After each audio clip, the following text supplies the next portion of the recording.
Hello everyone, this is Greg again with Flying Leap Exotics. In my first video, I covered the lay box and humid hide that I make for the geckos. I wanted to progress with the next step, and in this video I wanted to show you the method I use for incubating the eggs. Now I've tried a few different methods, and I'm just going to show you what's worked best for me and throw out a couple of the other options. As far as an incubation tray goes, what I have here is just something from the crafting section.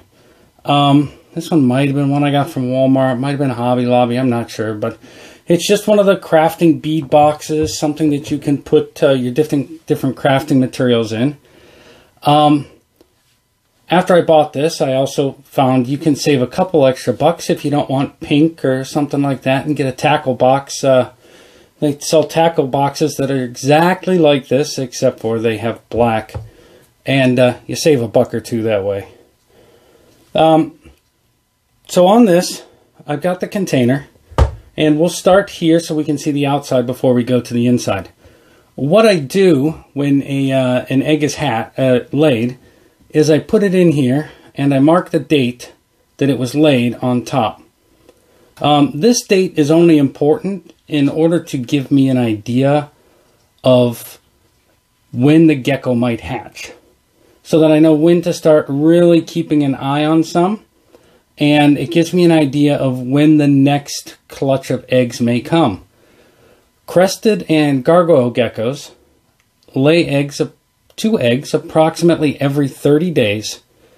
First time females can sometimes, often actually, only lay one egg, and then they start off with two. It's like they're getting kick-started. And I've had more failures from those first eggs than any, simply because the body's just going through the process for the first time. But this gives me a good idea of when I have to watch for them, and when the next clutch may be coming due. Now, I had one female that only laid eggs every 56 days, and those eggs took about 2 weeks longer than the rest of mine to hatch.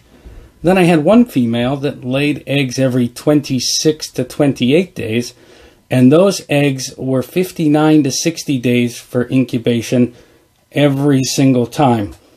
The longest incubation I've had is eggs that were 132 days for one and 134 days for the other one in the clutch. And those were in this incubation tray, so at the same temperature, same humidity, same everything as other eggs that hatched out at 90 days. So genetics does play a role in when they hatch, but there is a typical time. If you keep them from 70 to 72 degrees, you're generally looking at 90 to 100 days. As you go up from there, when you hit 74, 75 degrees, you can be looking at as little as 75. The ones I had that hatched at 59 and 60, that's at the really low end. And it's not necessarily good, because then those babies aren't as big when they come out. They're not quite as ready for the world. Also on the top here, you'll see these letters. These are the initials of the dam and the sire. So the female that laid this one was Splat, and she was paired with Larry. Splat and Larry, Splat and Larry. This one is Antoinette and Larry. Larry's my main Dalmatian breeder male. This one is Owry and Zeppelin, and down here we have Edith and Apollo. I had some eggs up here, but those eggs, first female and first egg for female, both of those ones ended up going bad. These ones up here, she had only laid one that time, and it ended up going bad. Now that's very unusual, that I have an established breeder that the eggs go bad. Since I got this method down pat, if it's not a first-time breeder, I'm generally at about 100%. The eggs don't go bad. So it could have been a number of factors, but it happens. Now, before I got to this, I tried a couple other ways. One of them is the tray that's got the little cups in it that you set them down in and you keep water underneath. That one, my hatch rate actually dropped dramatically. It dropped from near 100% down to 60%. So I did not have luck with that one. There's some that you keep some substrate underneath. I haven't tried those, but since this one works so well for me, I just don't want to get away from it. So let's get into a little bit more. We talked about the container, the writing on the top, what it is. Now, how I do that is I use chalk markers, and I've got a few different colors here and there. This allows me to erase when there's no longer an egg in there, and to use it for another one. That way I don't have to have several incubation trays, because generally, if you've got 30 days, and you've got here, and then you've got 30 days later you've got a hatch, and then 30 days later you've got a hatch, around the time that this one rolls around, you're emptying that one. So you're able to keep circulating, and you don't need to have several different trays. Now inside, we've got the eggs. And I want to first talk about the incubation medium. This down here is the Pangea. It is Pangea hatch. And what this is it's a premium clay incubation substrate. Now, you say, well, you know, this is, I think this bag was close to $20. And you think, oh gosh, that's a lot. But when you consider that I've had this bag, this will be the second season, and it's still not empty. I've got another season's worth in it. That's really not too bad. So some other substrates that are used are vermiculite and perlite, and there are, and the Pangea hatch I showed you, and eco earth, some of the stuff that you put in their container, plantation soil, also known as. That's a coconut, ground coconut substrate. Now, with the eco earth, it stained my eggs. So, you know, stained egg, it's really not that important one way or another. It's just, I didn't like having the egg stained. The vermiculite tends to be really small pieces, small particles. And while that worked well, it stuck to the baby geckos. So when they came out, they'd have all these little things on them, all these little flakes of vermiculite. But that did work well, and I know several breeders that use that as their incubation medium. This, like I said, natural material. It doesn't, some of these little grains will stick to the hatchling, so they will come out sometimes, and they will have a little bit of that on them. But for the most part, it doesn't stick to the hatchling, and if it does, it's not a big thing. It'll end up rubbing off or just falling off. And, you know, you can just take it off the affected area. So that's why I chose this substrate. Now, to get it in here, it's just got directions on the bag. It's very easy to do. You put water with it. You let it set for 30 minutes, I believe it is. You empty off the water. Then you put it in here. Once it's in here, it will dry out little by little. So as time goes by, you're going to want to re-moisten it. And I just do that by whether it looks dry or not. See, none of these right now look dry because I just watered not too long. So if you see one that needs water, you just pour a little bit of water in the bottom of it, and it'll sink down. Try and see one a little closer to the camera, I might see it better. And that'll reabsorb into these clay particles and keep that humidity in there. You can spray too, it just takes a little longer. Don't be afraid to spray the eggs. You know, in the wild, they'll see moisture. So, use the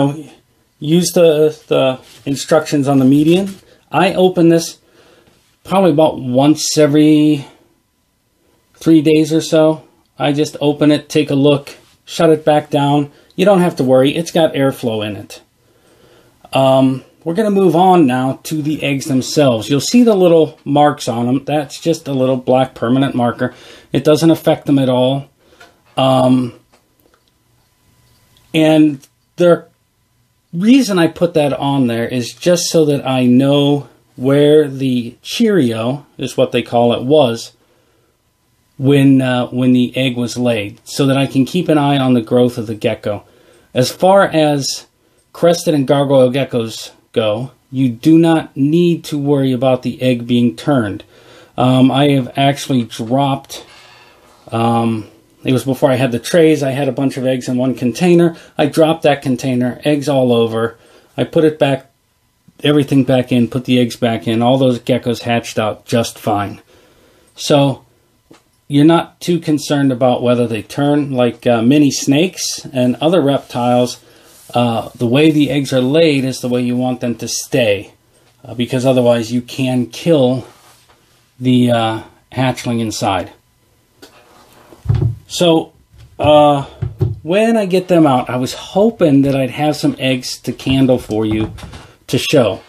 However, none of the ladies were cooperating.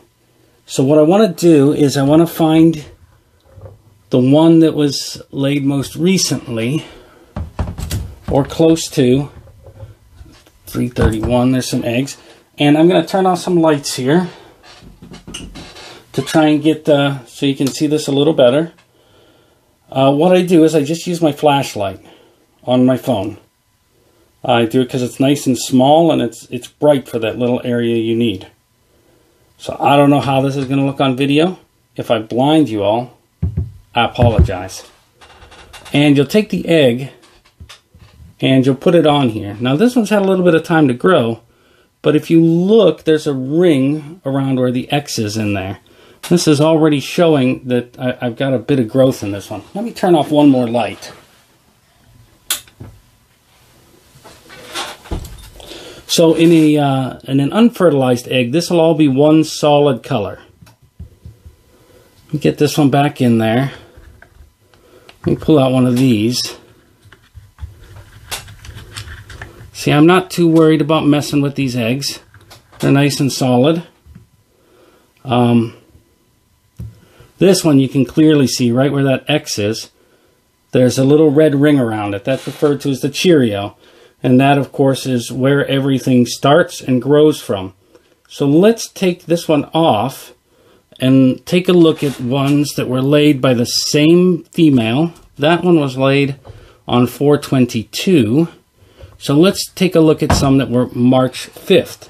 Again, you see they're not 30 days exactly or 28 days exactly. Sometimes they go a month and a half between laying. And there I dropped that little one. Good thing they are durable. On this one, you can see that you can barely see through. You have to get the light right at the right spot. But if you move it, you can see where it looks like some legs are forming right over there. Maybe a little tail. And as you turn it, you can start to see that there is a gecko forming in there after 3-5, so after a month and a half, almost 2 months. You can see that there is growth. That's why I mark them on top as well, so you know where to look for the growth to see if things are moving along the right way. So let me turn this off. Turn my lights back on.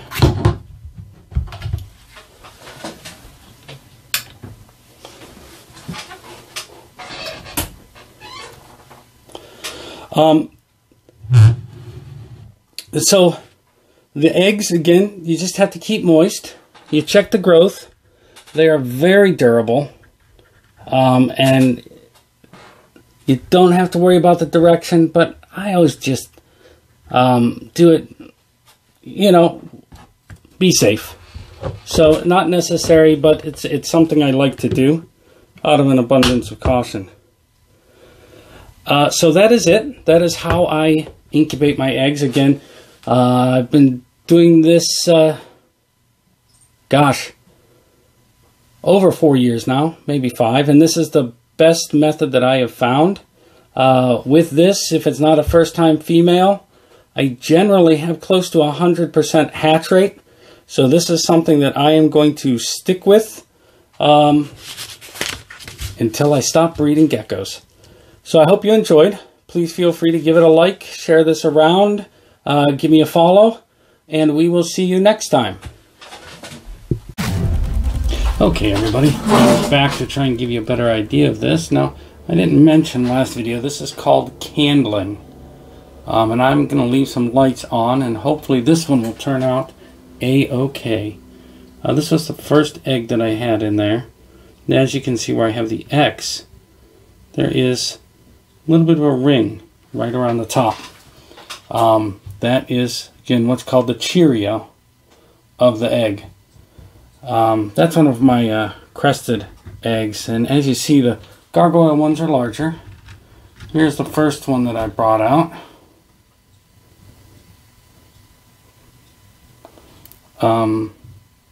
And this one you can really see, and I see it is capturing well on video this time, all the red veins and stuff up here where there's growth that's starting.